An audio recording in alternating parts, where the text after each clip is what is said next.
کا سیشن تو بہت ہی انسپائرنگ بھی تھا اور ہمارے دانش مجید صاحب اور پرمود اور خرم مراد ان کی ڈسکشن، ان کی گفتگو سن کر بڑی خوشی ہوئی کہ ہمارے ینگ ریسرچرس ایسے انیکسپلورڈ ایریاز کو ایکسپلور کرنے کی کوشش کر رہے ہیں، اور مجھے لگتا ہے کہ اس میدان میں اور بھی بہت ساری نئی چیزیں ہمارے سامنے آئیں گی آپ لوگوں کے تحقیق اور ریسرچ کے ذریعے سے۔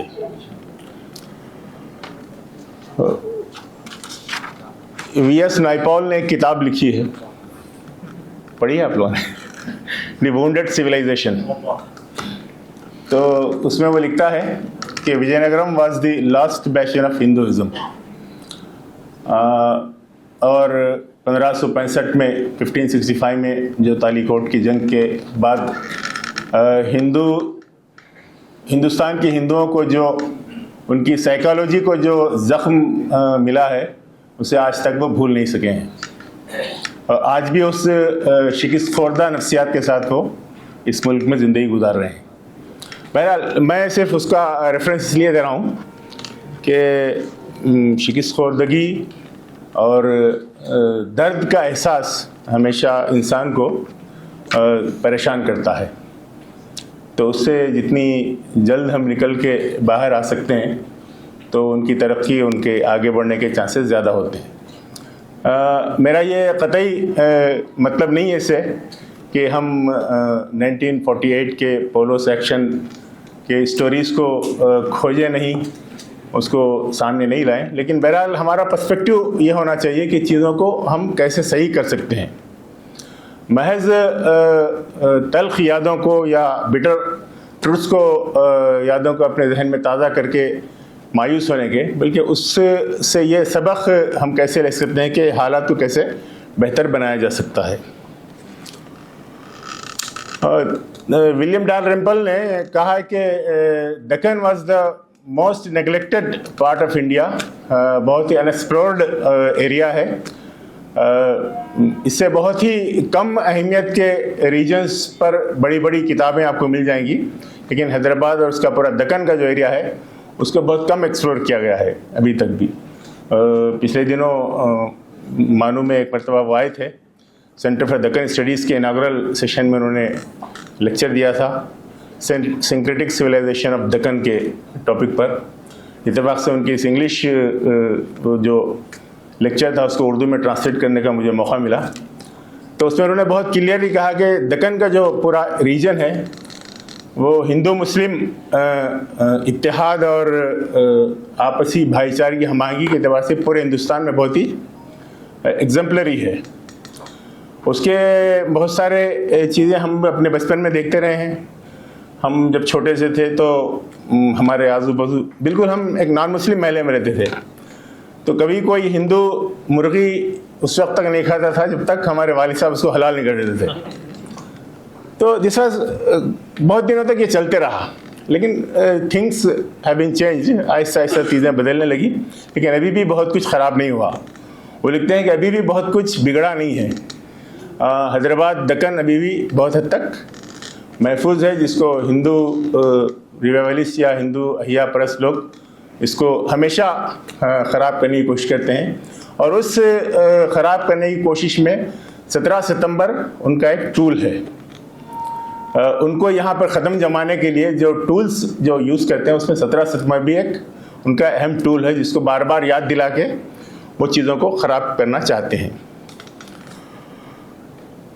1948 کا آپریشن پولو، اس کے بعد کے ہونے والے واقعات ایک بڑا حادثہ ہے، اس میں کوئی شک نہیں کہ وہ ایک بہت ہی خطرناک حادثہ تھا۔ تلنگانہ کے لوگ اس سے بہت کم گزرے ہیں، لیکن کرناٹک اور پھر مہاراشٹر کے وہ جو بارڈر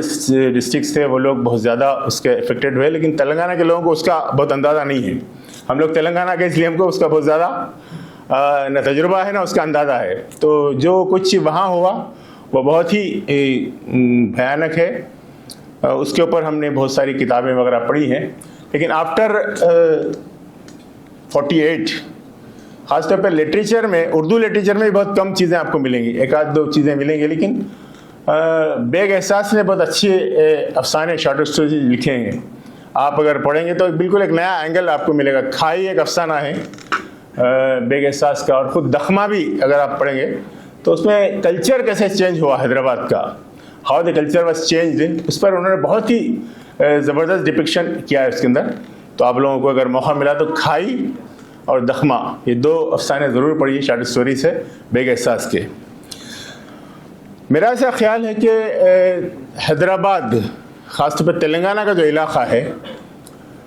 وہاں مسلمان عام انسان لوگوں کے مقابلے میں سماجی طور پر بہت اچھے تھے, اپر ہینڈ تھا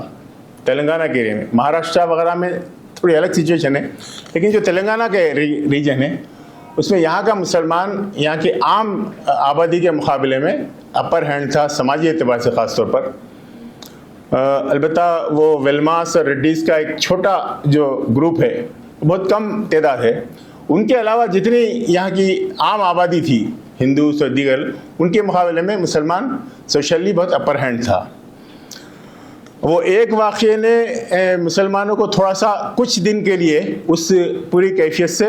پیچھے کیا, لیکن وہ بہت جلدی خاص طور پہ تلنگانہ کے مسلمان بہت جلد اس سے باہر نکل آئے. البتہ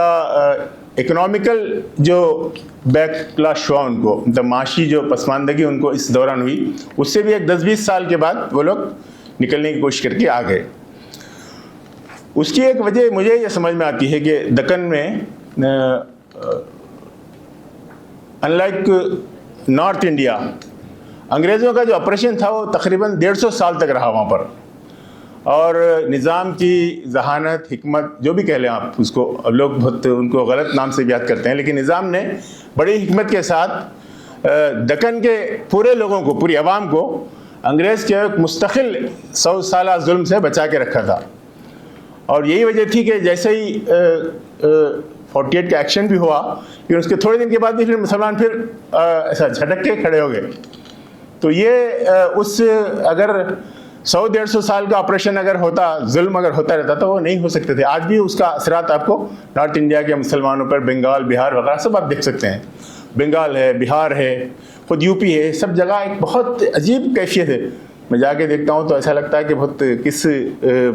پسماندگی میں, پستی میں اب زندگی گزار رہے ہیں. اس کے بالمقابل دکن کے مسلمان بہت اچھے ہیں. تو اس پر ہم کو سمجھنا چاہیے کہ ایک بہت اچھے سچویشن میں ہم ہیں. اور مسلمانوں کی سوشل اسٹیٹس کی یہ کیفیت تھی کہ جب حیدرآباد کو آندھرا کے لوگ, وشال آندھرا کا جب موومنٹ چل رہا تھا, تو آندھرا کے لوگوں کی خواہش تھی کہ یہاں ایک بڑا سٹی حیدرآباد ہے وہ ہم کو مل جائے, کیونکہ ان کو کوئی بڑا سٹی مدراس سے محروم ہونے کے بعد مل رہا نہیں تھا ان کو. کرنول بہت ہی بیکورڈ سٹی تھا جو ان کو کیپٹل کے طور پہ ملا تھا, اور مدراس چھوٹ گیا تھا. تو وہ لوگ چاہ رہے تھے کہ ایک بڑا سٹی, ڈیولپڈ سٹی ان کو مل جائے, وہ حیدرآباد کی شکل میں. وہ لوگ تو آنا ہی چاہ رہے تھے,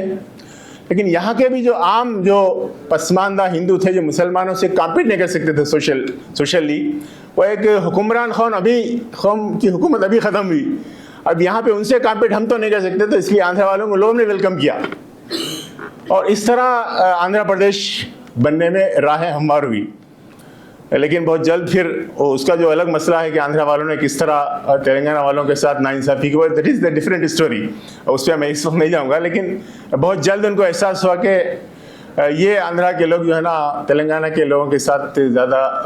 انصاف پسند نہیں رہیں گے, یہاں کے وسائل کو لوٹیں گے, اور بہرحال وہ کیا ہو. پھر یہاں پر جو ہندو مسلم منافرت کا ایک اینگل یہ بھی ہے کہ آندھرا کے لوگ خاص طور پہ حیدرآباد کے ریجن میں وہ چاہتے تھے کہ یہاں کے وسائل پر ان کا قبضہ رہے, یہاں وہ حکومت کرتے رہیں, تو یہاں کے جو عوام ہے ان کے درمیان لڑائی ہوتے رہنا چاہیے. تو جو فسادات وغیرہ ہوئے یہاں پہ حیدرآباد میں اسپیشلی, وہ انہی کی کوششوں کا نتیجہ تھی. وہ اپنے حکومت کو باقی رکھنے کے لیے یہاں پر فسادات وغیرہ کا وہ پورا پلان کرتے رہے, وہ حکومتی وہ تھے. ورنہ پورے تلنگانہ کے ریجن میں اور دکن میں بہت کم فسادات ہندو مسلم کے ہوئے ہیں, اگر شمال کے کمپیریزن میں اگر آپ دیکھیں گے. تو یہ ساری چیزیں ہم کو اس طرف متوجہ کرتی ہیں کہ ہم یہاں اس پورے سچویشن میں کچھ نئے اینگل سے سوچیں کہ کیسے ہم کچھ نئے سوشل کنٹیکٹس, سماجی معاہدات کر سکتے ہیں. پرمود نے جیسا کہا کہ